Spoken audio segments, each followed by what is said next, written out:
Okay, time to draw a character swinging a sword. That's not right. Let's erase that one. I'll just start over and... No, that's not right either. What does a sword even look like? How should his hands be holding it?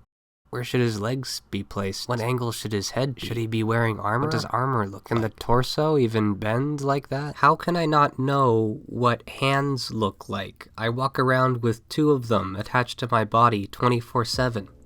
What does anything look like?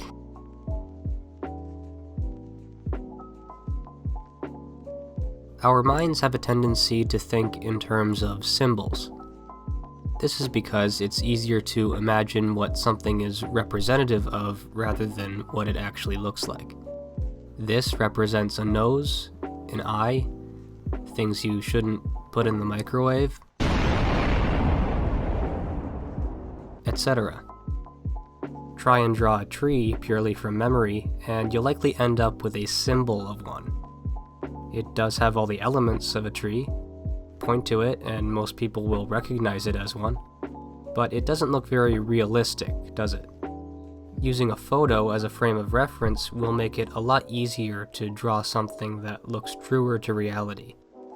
And you may be thinking to yourself, well, real artists don't use reference. But I assure you, they do. Like, all the time. Having appropriate reference on hand is vital to creating natural-looking drawings. If you wanted to draw two people embracing, for instance, your first instinct may be to have both of them squished up against each other and facing forward.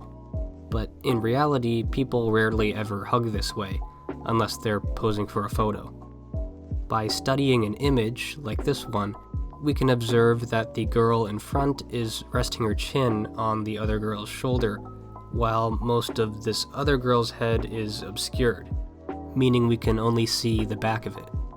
We can also observe that her hands create some interesting shapes, and that their bodies embracing create a distinct shape as well. All these elements make the photo more interesting and natural than our drawing done from memory.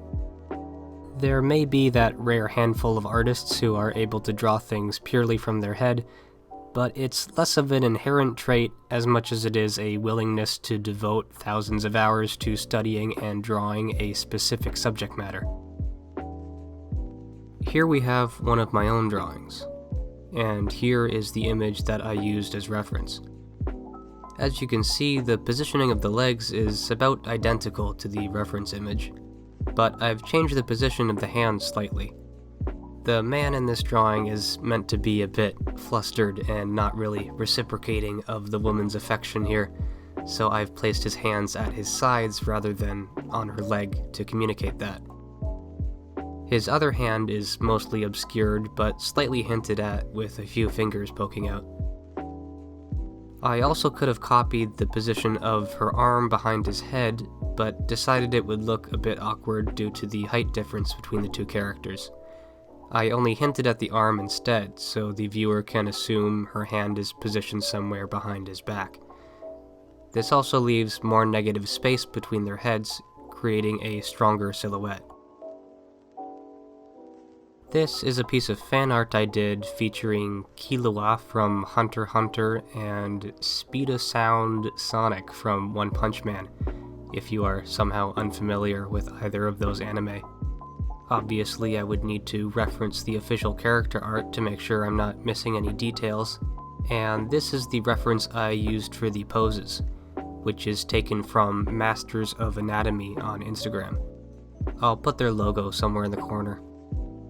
Compared to real photos, referencing another drawing is generally a lot easier as it will already have a distinct silhouette, meaning all that's left is to translate it into your own drawing. You'll notice I did still make a few changes here and there.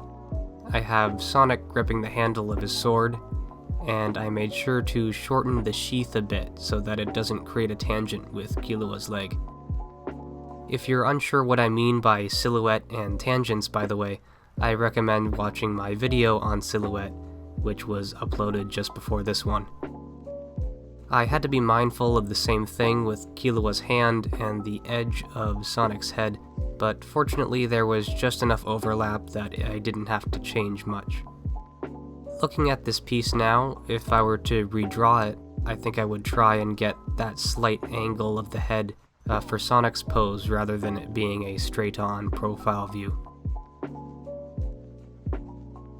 The most obvious exercise to take away from this video is to try drawing a character of your own using PhotoRef.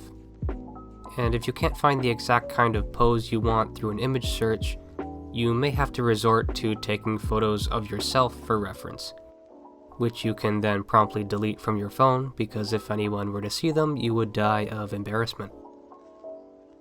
You could also try staring at your choice of PhotoRef for a full minute or two before putting it away and attempting to draw it as best you can from short-term memory. This can help strengthen your mental library and make drawing things from imagination easier. Lastly, I highly recommend checking out Sketchfab. It's a massive 3D model library of just about anything you can think of. Being able to literally rotate objects in space can help a ton when it comes to figuring out what things look like from different angles. And that about does it for this series on the fundamentals of drawing. Everything else comes down to making your own observations and putting in the time. I do have other video series in mind, however, so stay tuned for more.